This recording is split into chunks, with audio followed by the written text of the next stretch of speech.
Capítulo sexto. Asumir y redimir. Alegría y dolor. Tanto se sufre cuanto se goza. Jesús es el varón de dolores, porque anteriormente había sido un pozo de alegría y pudo liberarnos del dolor porque lo conocía por experiencia. El Evangelio es un himno de alegría, una feliz noticia. Si las fuentes brotan desde subsuelos profundos y puros, el agua que emana de ahí es pureza y frescura. El Evangelio es un himno a la alegría porque su mensaje surge desde aquella remota región interior de Jesús, habitada por la paternidad acogedora de Dios.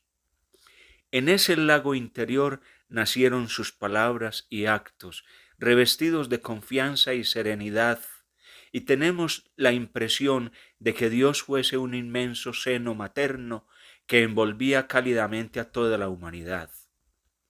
Y Jesús mismo lo sentimos cercado de llamas, frescas llamas de alegría. Aquel día Jesús subió al monte y soltó al viento el nuevo código de la felicidad. Les dijo que los que nada tienen lo tendrían todo, que los que con lágrimas se acuestan serían visitados por el consuelo, que habrá banquetes y hartura para los que pasan hambre, que los que piedra a piedra levantan el edificio de la paz serán coronados con el título de hijos de Dios, y que, en fin, las lágrimas se transformarán en estrellas y los lamentos en danzas. Les dijo que los discípulos debían ser en medio del mundo una montaña de luz y la sal para condimentar el banquete de la vida, que el reino es como una piedra preciosa, como un vino nuevo, como un tejido recién salido del telar, que el Padre viste todas las mañanas a las margaritas y alimenta a los gorriones, que para el Padre el perdón es una fiesta y que los últimos serán los primeros. Esta es la temperatura interior de Jesús, de donde brotó aquel mensaje que llenó de alegría al mundo. Les dijo que nadie debía tener miedo, que cualquier vulgar asesino puede acabar con el cuerpo, pero ni con la punta de una lanza podrá rozar el alma humana, porque ella está asegurada en las manos del Padre. Es posible que la infamia caiga sobre los hijos como un puñado de barro. ¿De qué extrañarse? La misma suerte corrieron los profetas. Una vez, un hombre, al escalar una montaña, se encontró una mina de oro. Saltando de alegría, regresó a su casa, vendió sus bienes y compró aquel terreno. Lo mismo le sucedió a aquel mercader muy entendido en perlas preciosas, que al pasar por un mercado vio una perla de gran valor. Emocionado volvió a casa, vendió sus propiedades y compró aquel tesoro. Así es el reino. El grano de mostaza es una semilla pequeñísima, casi invisible. La siembran, levanta la cabeza y se eleva por los aires hasta convertirse en un arbusto tan alto y tan potente que las aves del cielo pueden poner holgadamente sus nidos en sus ramas. Salió el sembrador y arrojó un puñado de trigo en la sementera. Brotó el trigal, escaló las alturas y llegando el verano, aquello era como un mar de espigas doradas. Así es la palabra. Hoy estás feliz porque con la fuerza de tu espíritu has sujetado a las serpientes y a los demonios. Pero eso no es nada. Hay otro motivo de alegría mucho más grande, y es que tu nombre está escrito con letras de oro en el corazón de mi Padre. Felicidades y enhorabuena. El amor del Padre se extiende sobre la tierra como una inmensa onda, y con sus alas protectoras envuelve y abraza a todas las criaturas. Esta es la razón definitiva de la alegría de los hijos de los hombres. Y Jesús desplegó un abanico multicolor de parábolas. apólogos y comparaciones para mostrar que el Padre nos ama gratuitamente. Un mensaje tan optimista solo pudo brotar de un corazón gozoso y por eso estamos afirmando en todo momento que el Evangelio es un himno de alegría. Sin embargo, los Evangelios también nos presentan a Jesús como un hombre abrumado por el sufrimiento. Efectivamente, hay en los Evangelios vislumbres por los que sospechamos que Jesús estaba familiarizado con el sufrimiento y que poseía aquel conocimiento sobre el dolor que sólo el dolor puede dar. Y de ahí su capacidad de compasión, porque sólo el que ha padecido mucho puede compadecer tanto. Aquel día, mientras Jesús hablaba a unos helenos, griegos, le sobrevino, no se sabe de qué regiones, una profunda turbación. Dijo: «Ay, me siento agitado, ¿y qué diré? Padre, líbrame de esta hora, pero si para esto he venido, Padre, glorifica tu nombre». Vislumbramos en este paréntesis un drama, algo así como un desdoblamiento de personalidad, una especie de contradicción entre el querer y el sentir. Aquel día, estando Jesús en la sinagoga, se hizo presente un hombre que tenía un brazo inmóvil. Los saduceos y herodianos estaban al acecho viendo si lo curaba en sábado para poderlo acusar. Jesús le dijo al paralítico: «Levántate», y luego lanzó esta pregunta a sus adversarios: ¿es lícito curar en sábado? Ellos callaron. Entonces, dice el texto evangélico, mirándolos con ira y dolorido en su corazón por la dureza, dijo al paralítico: «Extiende el brazo». Lo extendió y quedó curado. En cuanto salieron los fariseos, se confabularon con los herodianos para tramar cómo eliminarlo. Hay otra escena en la que vemos a Jesús alejándose, desengañado de su tierra. Se presentó en la sinagoga de Nazaret y habló a sus paisanos. Estos se escandalizaron por su causa, y Jesús, entristecido, replicó: «Un profeta, solo en su casa y en su tierra, carece de prestigio». Su decepción fue tal que no pudo hacer allí ningún milagro. Y su desconcierto fue total, ya que el Evangelio dice que se asombró de la falta de fe de su pueblo. Percibimos en ese asombro un contenido tenso y denso de desengaño y hasta ciertos detalles de desesperanza. Pero no todo acabó allí. Pero no todo acabó aquí. Lucas nos dice que en un momento dado Jesús golpeó, replicando y recordando que en tiempos de Elías fueron dejados de lado los hijos de Israel y la salvación fue entregada a los hijos de Siria y Sidón. Oyendo esto, los nazarenos se llenaron de ira y levantándose lo arrojaron fuera de la ciudad y lo llevaron a una altura del monte escarpado para despeñarlo. Sobran comentarios. Es un texto muy duro. Parece el preludio de la pasión.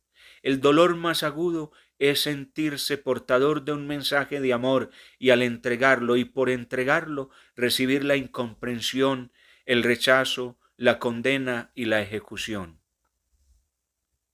En otra ocasión tuvo Jesús una reacción inesperadamente enérgica. Dio un profundo suspiro y exclamó: ¿cómo es que esta clase de gente busca una señal? Os aseguro que a esta clase de gente no se le dará ninguna señal. Los dejó, se embarcó de nuevo y se fue a la orilla de enfrente. Esperanzas destrozadas, ilusiones desgarradas, son reacciones que nos permiten entrever una desconocida y secreta familiaridad de Jesús con el sufrimiento. Los evangelios nos dejan constancia de que Jesús en sus últimas semanas estuvo rodeado de indiferencia, cobardía, odio y traición. Lo inesperado, lo que parece incomprensible y lo que uno resiste a creer es esto. ¿Cómo es posible que un hombre gozoso como Jesús, un mensaje tan vital y alegre, pudiera encontrarse con un rechazo tan cerrado, con un conflicto tan increíble? Jesús tenía todos los motivos para retirarse de la vida, decepcionado de la raza humana, pero no lo hizo. En las horas de la pasión nunca lo vemos encerrado en sí mismo, rumiando su fracaso, entregado a la autocompasión. Al contrario, lo vemos en todo momento olvidado de sí, entregado al prójimo. Tuvo una palabra de delicadeza con el traidor, le tendió a Pedro una mirada de salvación, dirigió palabras de consuelo a las piadosas mujeres, una promesa al buen ladrón, entregó su madre a los cuidados de Juan. En todo momento lo vemos, olvidado de sí y preocupado por los demás. En la pasión y muerte convergieron las circunstancias que hacen muy doloroso ese paso.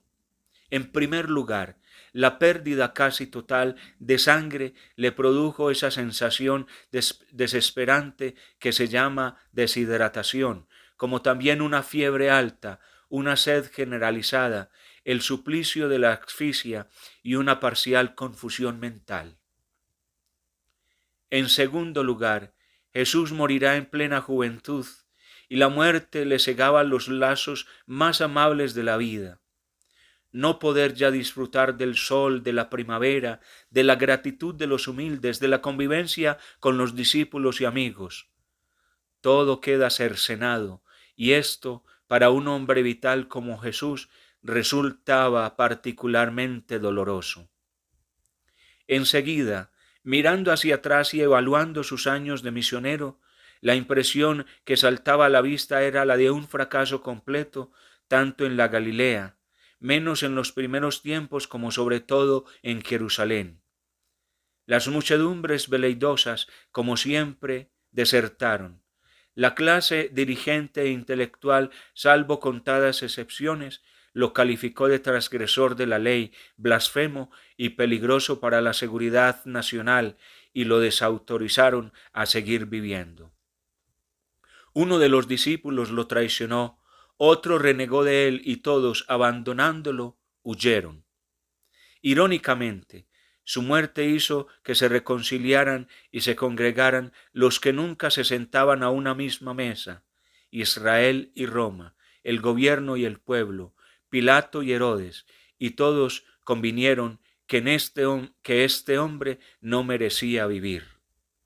Además, Jesús bebió otro trago, probablemente el más amargo, la sonrisa despectiva y el sarcasmo de los vencedores.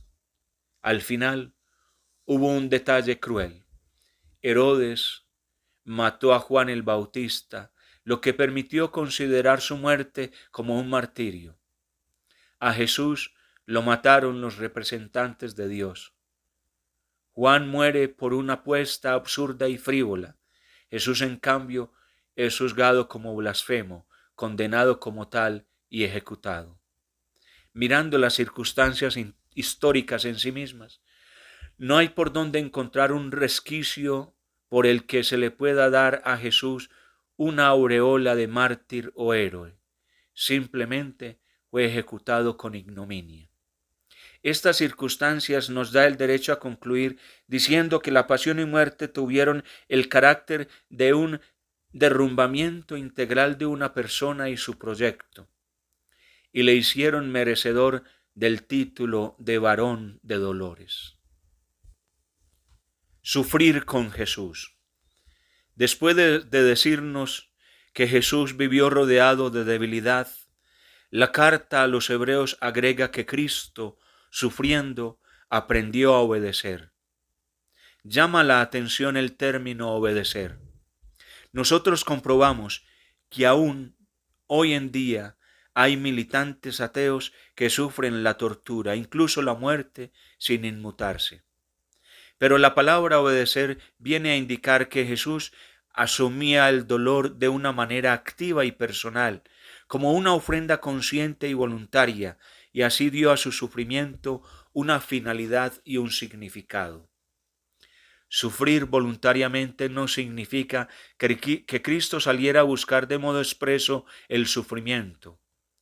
Cuando el dolor se hizo presente en su vida, no lo consideró como una ciega fatalidad o mala suerte, sino como una permisión de la voluntad del Padre. Asumió en silencio y con amor la voluntad que permitía aquel sufrimiento. Y al asumir esa voluntad, asumió voluntariamente también el dolor permitido, que en este caso llamamos la cruz. Y por haber sufrido Jesús, puede ayudar a los que sufren. Los atribulados y Jesús están pues hermanados en el dolor. Por eso Jesús tiene voz y autoridad para convocar a todos los agobiados por las tribulaciones, para ofrecerles una copa de alivio y descanso. Venid a mí. Después de contemplar al que traspasaron, los apóstoles no llegan a comprender el dolor humano, sino a través del dolor de Jesús. El que sufre en la fe, sufre como Jesús y con Jesús. Más aún, es Jesús mismo el que sufre y muere de nuevo en el atribulado. Por eso Pedro convida a los cristianos a alegrarse porque están participando en los sufrimientos del Señor. Y Pablo entrega a los corintios estas poderosas palabras. Llevamos por todas partes grabado en nuestro cuerpo el morir de Jesús. Y en la misma carta nos deja este formidable texto. Mientras vivimos, estamos siempre entregados a la muerte por amor a Jesús. De esto se trata precisamente.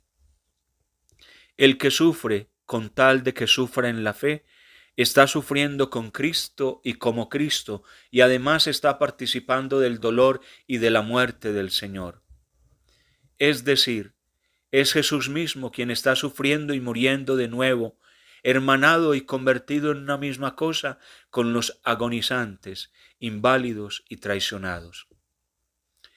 Sobre su limpia conducta cayó la calumnia como un puñado de alquitrán, dejando su figura desfigurada durante años y años. Pero el verdadero desfigurado era Jesús. Los raquíticos de siempre, los que necesitan atacar y destruir, dispararon sin compasión contra el compañero, dejándolo malherido. Pero en realidad era Jesús mismo, saherido por los verdugos. ¡Cuánta envidia! No se cansaron de molestar a la vecina con sus picotazos hasta que la vieron deshecha en el suelo. Con sus suposiciones completamente gratuitas, malinterpretaron los pasos de aquel otro y lo cubrieron con el manto de la incomprensión. Por los informes insidiosos de un resentido, todos le han cerrado las puertas de la confianza al compañero de trabajo. Qué caricatura tan injusta han hecho de aquel hermano, identificándolo con un accidente de su historia. Cuántas avispas en el vecindario o en el trabajo que no cesan de clavar sus aguijones. Al vecino le han fallado aquellos en quienes más confiaba, ni sus propios familiares le brindaron nunca una franca amistad. En Jesús, siempre Jesús, desprestigiado por sus enemigos, traicionado por sus confidentes y olvidado por sus amigos, Jesús sufre y muere de nuevo. Vivieron largos años de felicidad en un matrimonio feliz, pero se interpuso una amante.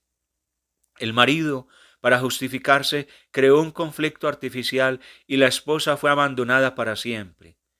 Es Jesús abandonado por todos, confidentes, amigos y discípulos. Los que son abatidos por una crisis de depresión y melancolía participan de la agonía de Getsemaní. Como un castillo de ilusiones, forjaron un proyecto dorado del que dependía el porvenir de la familia. El castillo se les vino abajo, obligándolos a morder la fruta amarga del fracaso. La enfermedad con sus 1000 rostros. Esta persona se levanta cada mañana pesada cual saco de arena. Aquella no consigue conciliar el sueño hasta altas horas de la noche, Como un roedor mortal, el carcinoma le va deshaciendo los huesos mientras los amigos se alejan de él porque sabe que se muere y efectivamente muere de triple agonía, dolor, soledad y tristeza.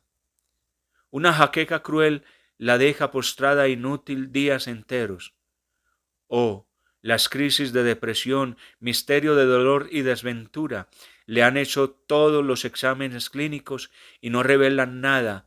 Sin embargo, un oscuro dolor se le ha anidado, rebelde en las entrañas, mientras el miedo y la incertidumbre ensombrecen su alma. Es la enfermedad con sus 1000 cabezas. Es Jesús el que está postrado en la cama, el que sufre de nuevo en los paralíticos, deprimidos, artríticos, el que de nuevo muere en los agonizantes que se apagan en soledad en los hospitales. Pero hay un peligro, el peligro de que estas consideraciones vengan a ser nada más que puras palabras. Si de verdad queremos que estas reflexiones se concreten en un consuelo real y fuente de paz, es imprescindible cumplir con una condición: vivirlo todo en la fe, que quiere decir que el cristiano que sufre debe unirse conscientemente al Cristo doliente, debe acompañar cargando con paz su propia cruz a Cristo que sube al Calvario, llevando con amor la suya. Debe no solo aguantar el dolor con resignación, sino asumirlo amorosamente, de forma consciente y voluntaria, sabiendo que de esta manera su sufrimiento, igual que el de Jesús, se torna fecundo y creador, en fuente de vida y redención. Esto, reiteramos, a condición de que se asuman las pruebas de la vida en el Espíritu de Jesús, es decir, de una forma personal, activa y consciente. Redimir con Cristo. Ahora bien, el cristiano que sufre asociado al dolor de Cristo y en unión con Él, no encuentra solo consuelo en la tribulación, sino que completa lo que falta a los padecimientos del Señor. Debido a esto, podemos hablar del carácter creador del dolor cristiano. Es decir, el que sufre en silencio y paz como Jesús y por Jesús, no confiere solamente al dolor un sentido, sino también una utilidad dinámica y fecunda. La conclusión salta a la vista.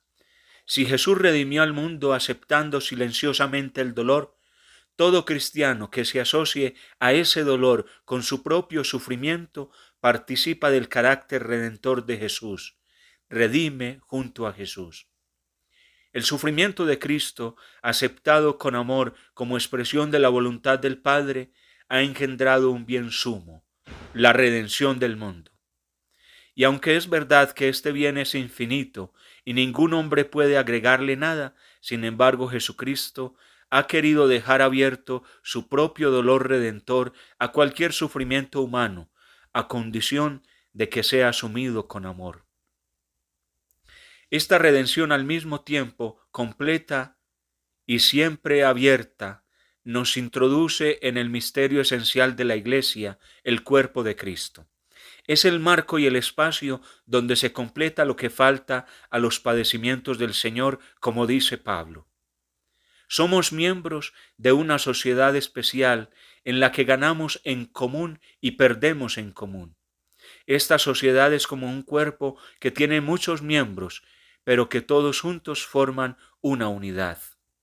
Cada miembro tiene una función especial y todos los miembros concurren complementariamente al funcionamiento general del organismo.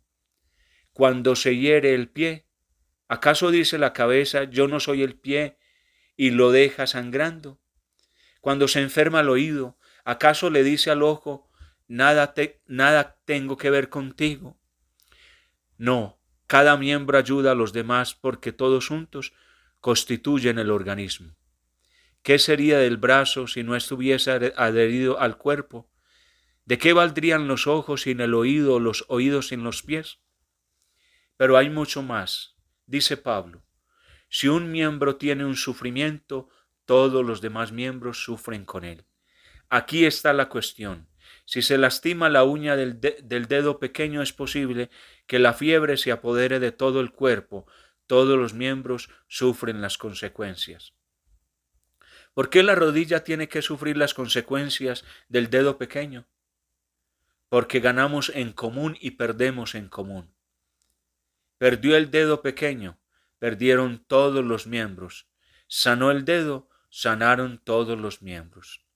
Asimismo, hay en el cuerpo de la Iglesia una intercomunicación de ganancias y pérdidas, de gracia y pecado. Dado este misterio, tú no puedes preguntar, ¿por qué tengo que sufrir yo las consecuencias de los pecados de un drogadicto o de un estafador de otro país? ¿Qué tengo que ver con ellos?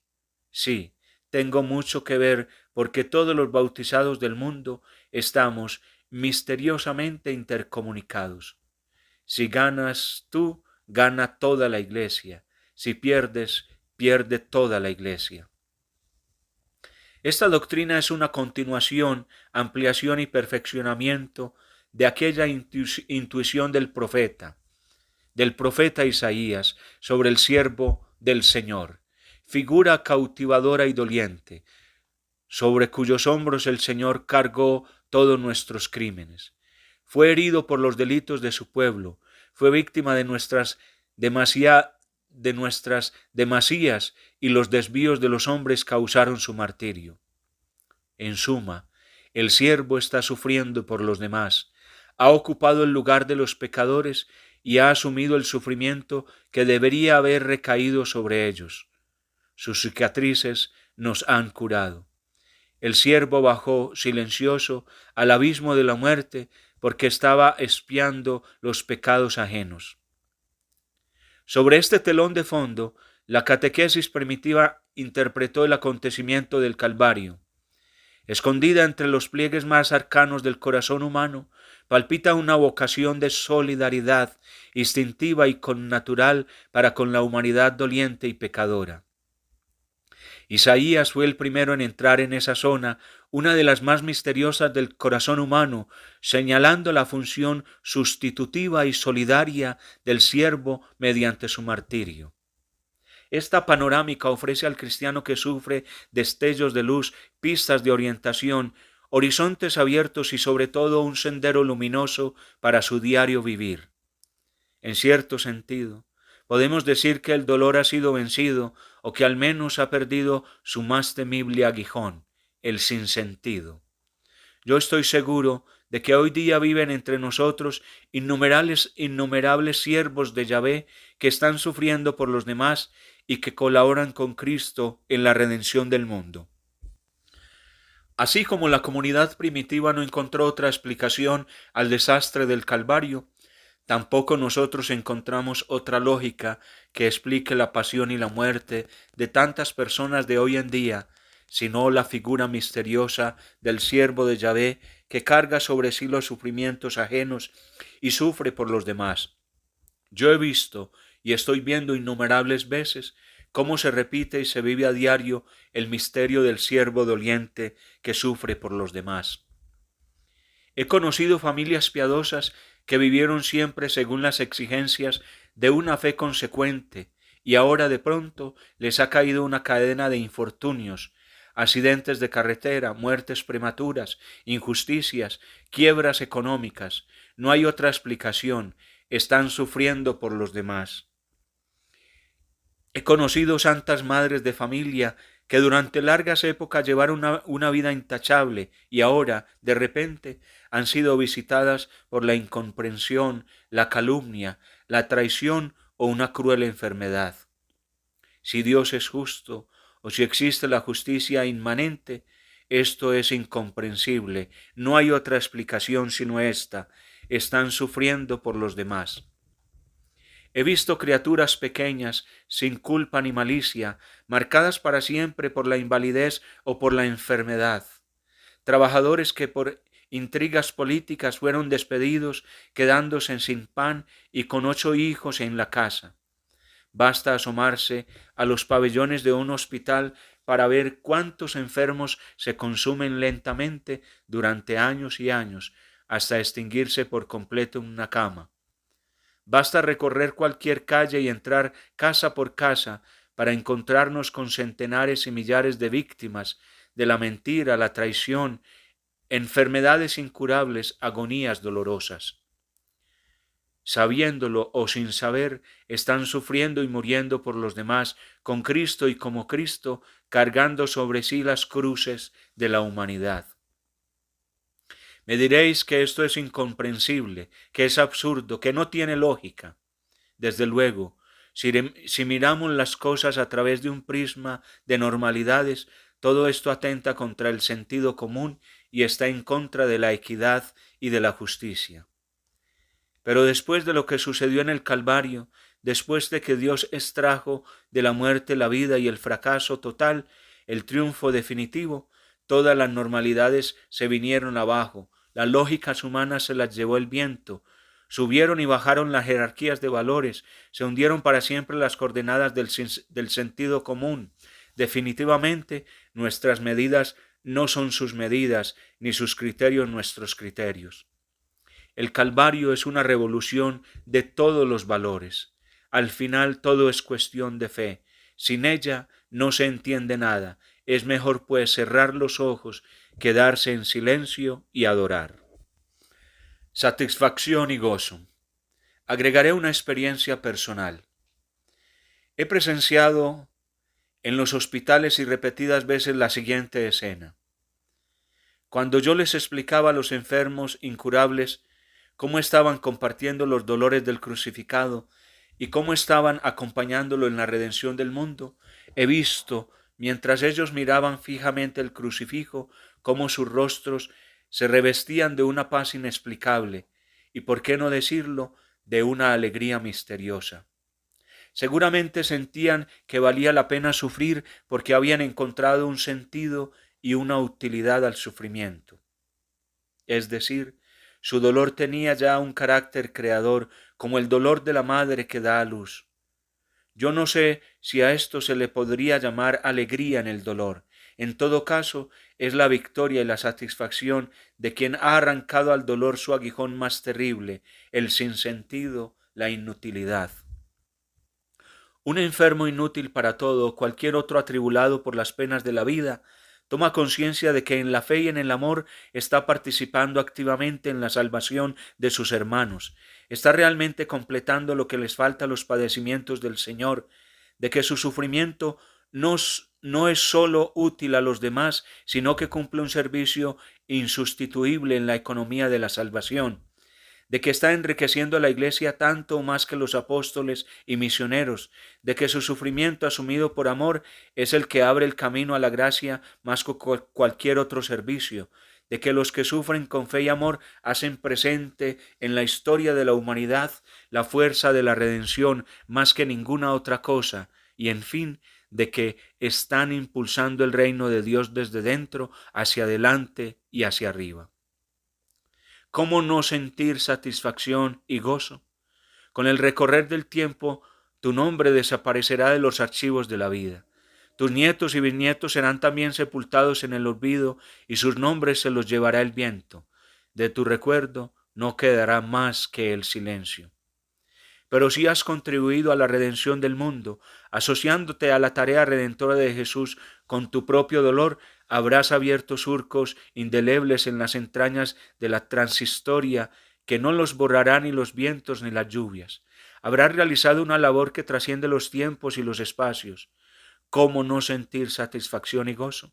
Así se comprende aquella explosión de Pablo cuando dice: ahora me alegro de mis padecimientos. Dejo pues sobre tu cabeza doliente esta bendición. Bienaventurados los que sufren en paz la tribulación y la enfermedad, porque serán coronados con una diadema de oro. Dolor, camino de sabiduría. El que no ha sufrido se parece a una caña de bambú, no tiene meollo, no sabe nada. Un gran sufrimiento se parece a una tempestad que devasta y arrasa una amplia comarca, pero una vez que pasa el temporal, el paisaje luce calmo, sereno. Una gran tribulación hace crecer al hombre en madurez más que 5 años de crecimiento normal. Se oyen con frecuencia estos comentarios: ¿cómo ha cambiado fulano? ¿Cuánto ha madurado? Es que le ha tocado sufrir mucho. Cuando todo marcha bien, cuando no hay dificultades ni espinas, el hombre tiende a encerrarse en sí mismo para saborear sus éxitos. Sus logros y satisfacciones lo sujetan a la tierra y le resultan como altas murallas que lo encierran en sí mismo sin darse cuenta de que esas murallas lo defienden, pero también lo encarcelan. Atrapado en sus propias redes, propietario de sí mismo, ofuscado por el resplandor de su imagen, ¿quién lo liberará de tanta esclavitud? Solo un temblor de tierra. Y a Dios no le queda otro camino de liberación que enviar a este hombre una gran tribulación para despertarlo, desalojarlo, derribando sus muros defensivos y así sacarlo del Egipto de sí mismo.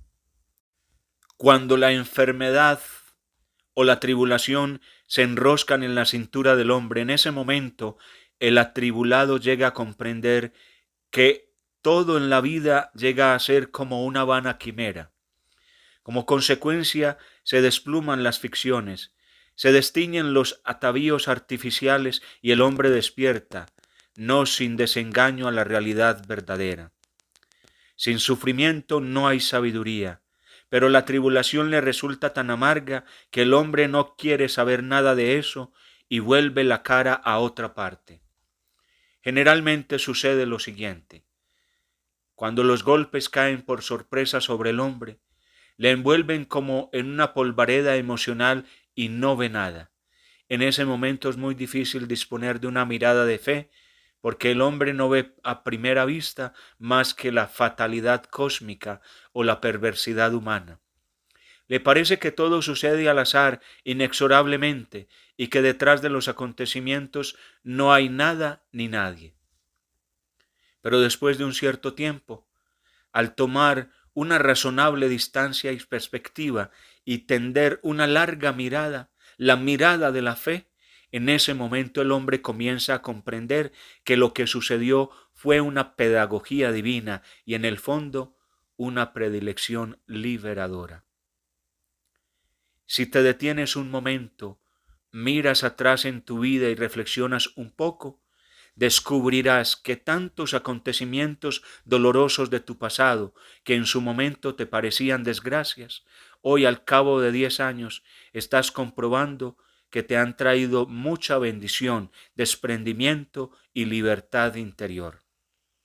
Al cabo de los años han resultado ser no desgracias, sino hechos providenciales en tu vida. Lo que sucede es que este desprendimiento o comprobación sobreviene muy lentamente. Cuando el cristiano se encuentra de súbito con el sufrimiento, su primera reacción suele ser la rebeldía. ¿Por qué? Y la protesta es lanzada en el fondo contra Dios sin tomar en consideración que aquel a quien se dirige la protesta está en la cumbre del dolor, clavado en la cruz, y la respuesta al por qué viene siempre de lo alto de la cruz. Como el cristiano al principio está envuelto en el clamor y la polvareda de la rebeldía, de entrada no llega a percibir esa respuesta, pero después de pasar cierto tiempo, al limpiarse la atmósfera interior de aquella polvareda emocional, el cristiano empieza a percibir claramente que no es una consideración teórica sobre el dolor, sino una orden perentoria. Ven, toma tu cruz y sígueme. La salvación ya está a las puertas. Cuando el cristiano, en ese caminar asociado al Cristo doliente, cesa en su rebeldía, toma su cruz y se entrega y adora, entonces hacen su aparición el sentido salvífico del dolor y el misterio redentor de la cruz. En este momento el dolor y la muerte son vencidos porque pierden su aguijón más temible y el cristiano es visitado por la alegría y la paz.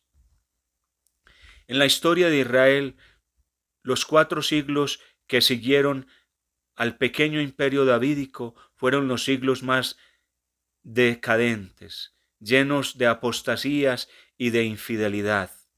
Dios vio que la única salvación posible para aquel pueblo era un desastre nacional, Y así sucedió. Los sitiadores de Nabucodonosor redujeron la capital teocrática a escombros y ruinas. Sus habitantes fueron deportados a Babilonia y allí se produjo la gran conversión. De una catástrofe nacional, Dios sacó todos los bienes de la historia de Israel. La inmensa mayoría de las grandes transformaciones que yo he conocido en mi vida han partido siempre de una gran tribulación. Por lo demás, sólo el que ha sufrido puede conmoverse ante el dolor ajeno, porque la experiencia del dolor deja en quien sufre la sensibilidad y la comprensión hacia los demás dolientes.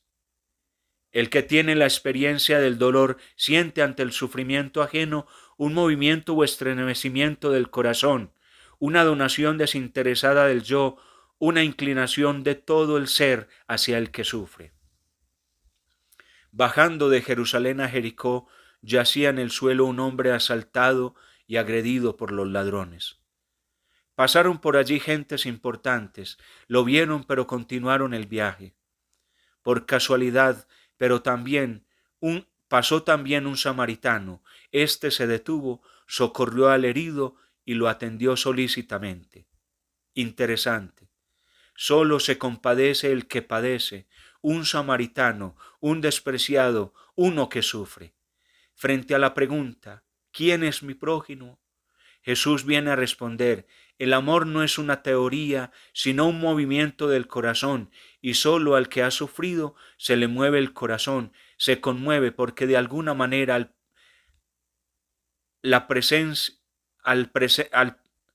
al presenciar el dolor ajeno, revive su propio dolor.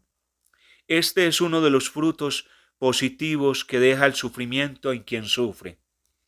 Como hemos dicho, es el de la sensibilidad y la apertura, de la comprensión y de la inclinación hacia los que sufren, de donde se origina la preciosa palabra misericordia, que indica estremecimiento o sensibilización del corazón.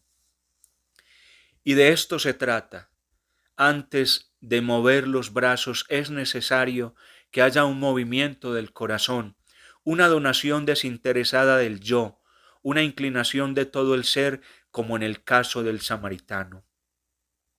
El que está familiarizado con el sufrimiento no podrá darse el lujo de pasar de largo. Y por eso, naturalmente, estamos diciendo que el sufrimiento produce en la humanidad un gran movimiento de Pascua. Saca a las personas de sus posiciones egocéntricas hacia los demás atribulados, como en una cruzada general de solidaridad.